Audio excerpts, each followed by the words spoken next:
Bismillahirrahmanirrahim.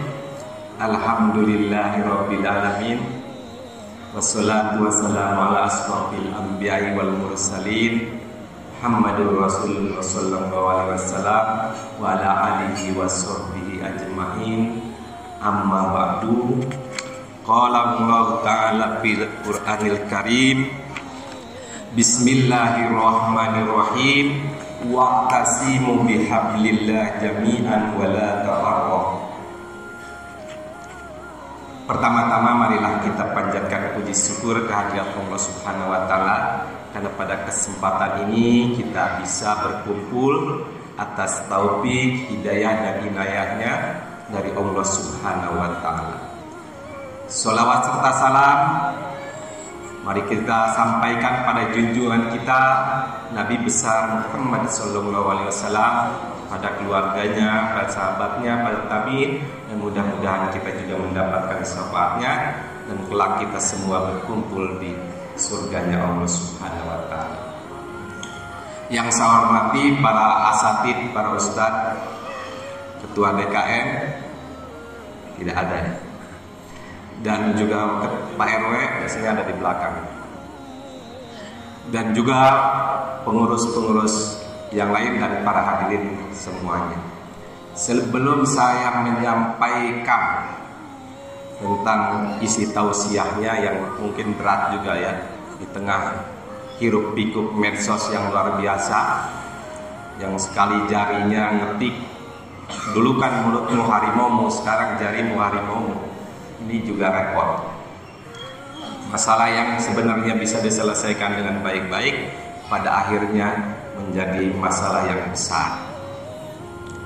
Nah, pada kesempatan ini saya sebagai ketua unit pengumpul zakat atau UPZ yang SK-nya sudah turun Pak Budi kemarin, bahwa zakat fitrah sesuai surat edaran yang dikirim ke RT-RT masing-masing, bahwa kisarannya di angka uangnya itu 35.000 sampai ada yang mungkin 45.000. Walaupun di surat edaran yang dikirim oleh Pak Budi ke saya dari Baznas Kota Tangerang Selatan itu ada 40.000.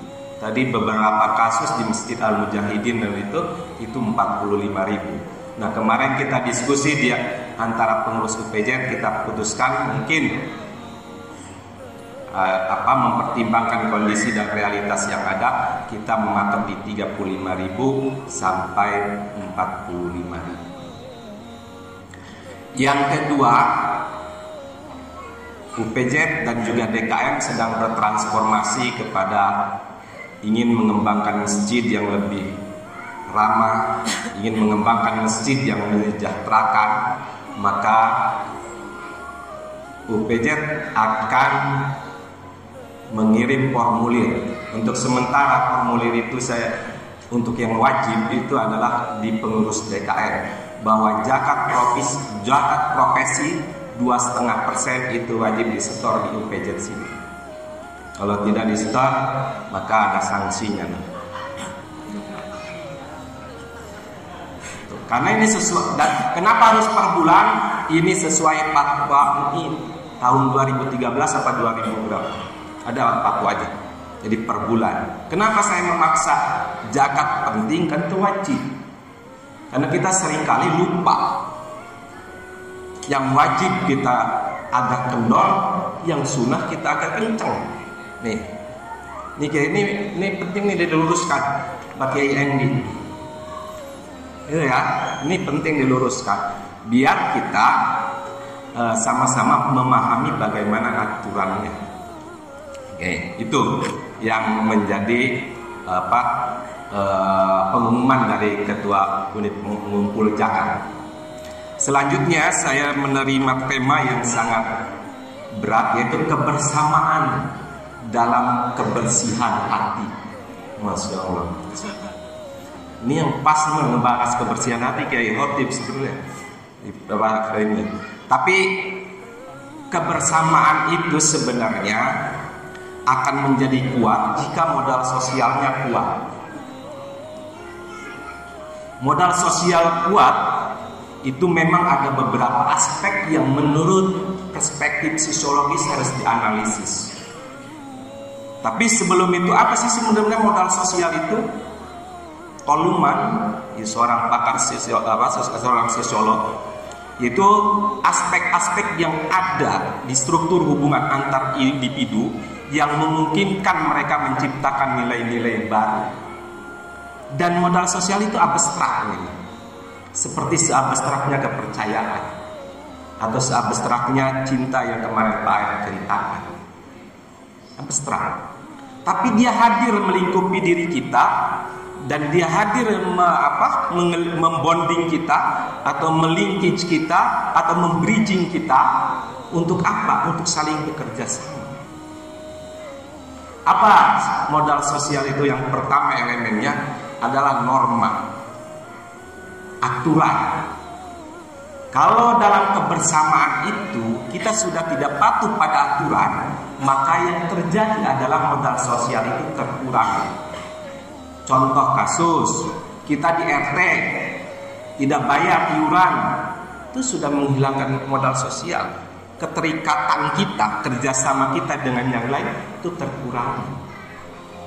Kita kan paling kencang kalau soal hak ya. Kalau sampahnya nggak diangkut marah-marah, pada kewajibannya belum. Kan kayak gitu.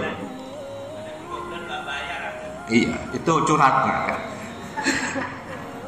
Kan kayak begitu. Jadi antara hak dan kewajiban itu harus seimbang. Maka itu menjadi penting untuk mengikat kita dalam sebuah kerjasama, sebuah kebersamaan. Kalau itu dicederai, maka itu akan menjadi problem. Contoh yang menarik juga, sumpamanya dalam tanda petik ada kewajiban kita untuk infak di masjid.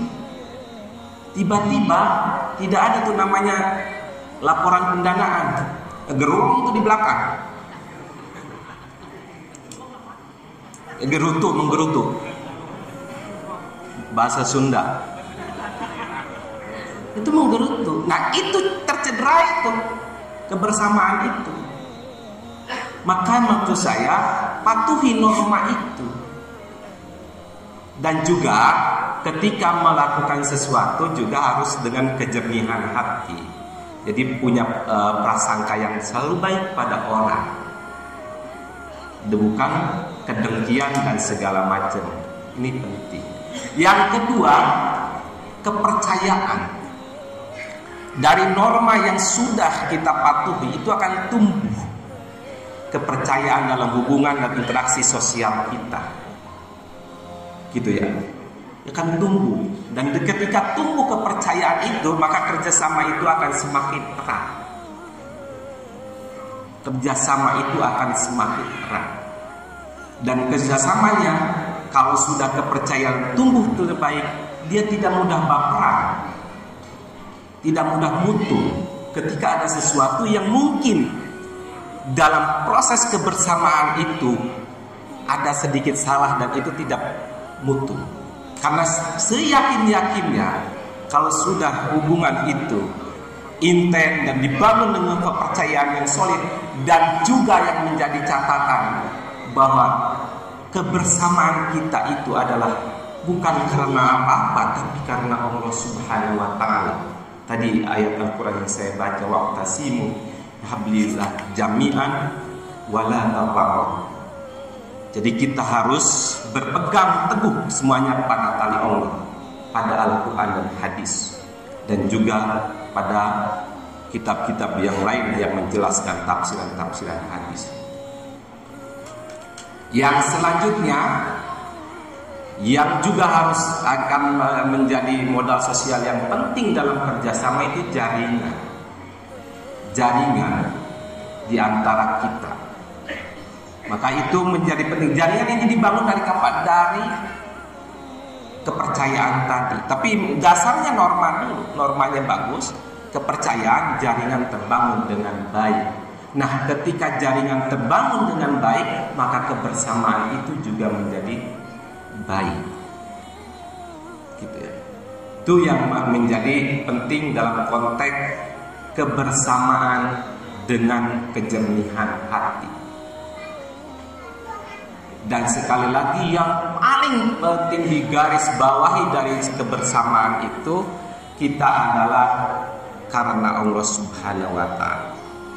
Kalau karena Allah Subhanahu wa Ta'ala, maka kebersamaan kita tidak dilandasi dengan kedengkian, tidak dilandasi dengan saya yang paling gimana, atau dilandasi dengan hati yang membuat lebih pada nafsu kita, bukan pada apa yang digariskan oleh Allah Subhanahu wa Ta'ala.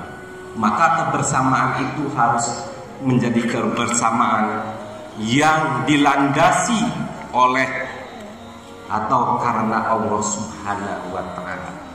Atau dalam pengertian ini bahwa kebersamaan yang kita bangun adalah tegak lurus kepada Allah Subhanahu wa Ta'ala. Agar apa? Agar ketika kita melakukan kebersamaan atau seumpamanya melakukan sesuatu di masjid ini atau di RT sana, itu tidak mudah menjadi orang yang tadi mutung atau baperan gitu ya. Karena kalau orang mutung dan baperan biasanya itu mungkin tidak karena Allah Subhanahu wa Ta'ala. Karena gini logikanya gini. Kita berbuat baik kepada tetangga itu kan karena perintah Allah, bukan karena kita ingin tetangga kita memuji kita. Tetangga kita yang juga baik, kalau udah baik alhamdulillah. Mau tetangga kita kayak gimana, tapi ketika kita berbuat baik kepada tetangga itu perintah Allah. Maka apapun feedbacknya kita terima, itu bagian bahwa kita bersabar ketika menuju ketaatan kepada Allah Subhanahu wa Ta'ala. Maka kalau itu menjadi sebuah kesadaran kita, itu hidup bermasyarakat kita beres. Karena kita tidak mengharapkan apa-apa, tidak mengharapkan pujian, tidak mengharapkan apa-apa. Walaupun nanti kata beberapa ahli atau ahli hakikat ini levelnya level tinggi, tapi memang harus kayak begitu. Sumpamanya ada guru ngaji, dia mau ngaji itu alhamdulillah dan segala macam alhamdulillah ke kita. Tapi yang menjadi tujuan kita bukan penghormatan dari anak-anak yang ngaji ke kita, itu yang penting. Tapi bagaimana kita melaksanakan ngaji itu, memberikan ilmu itu adalah perintah. Mau feedbacknya dari anak murid segala apa, itu tidak begitu dipedulikan. Karena ini niatnya karena Allah Subhanahu wa Ta'ala. Selanjutnya, kebersamaan juga yang mudah-mudahan masih ada waktunya ya Pak Yadi ya. Habis. Kebersamaan juga yang penting adalah kebersamaan dalam ibadah. Ya, kebersamaan dalam ibadah. Dalam ibadah semuanya kita sholat jamaah, itu kan kebersamaan. Dan diganjar diberikan pahala 27 derajat. Tapi ada hadis yang lain 25 derajat. Tapi whatever lah itu ya. Tapi yang terpenting adalah bahwa kebersamaan atau jamaah kita dalam ibadah itu Allah kasih pahala besar daripada kita hanya sendiri. Terus juga kebersamaan itu juga mendatangkan rahmat. Karena dengan adanya kebersamaan itu kita saling tolong-menolong di dalamnya. Tentu saja sekali lagi tolong-menolong kita dalam kebersamaan itu adalah karena Allah Subhanahu wa Ta'ala. Mungkin itu yang bisa saya sampaikan. Mudah-mudahan sekali lagi saya menggarisbawahi bahwa kebersamaan kita di masjid ini adalah kebersamaan kita karena Allah Ta'ala dan juga karena perintah Allah Subhanahu wa Ta'ala. Mudah-mudahan apa yang disampaikan ini bisa bermanfaat sehingga kita ke depan menatap kebersamaan yang lebih indah, lebih menyenangkan, dan lebih menggembirakan dalam rangka menyelesaikan masjid atau pembangunan masjid kita. Dan insya Allah kalau kita bersama-sama, insya Allah tidak ada yang berat. Buktinya sekarang bisa berdiri seperti ini dengan biaya yang sudah cukup besar dikeluarkan, tidak berat kan? Karena bersama-sama. Itu mungkin. Terima kasih. Mohon maaf bila ada kata-kata yang salah. Wabillahi taufiq wal hidayah. Wassalamualaikum warahmatullahi wabarakatuh.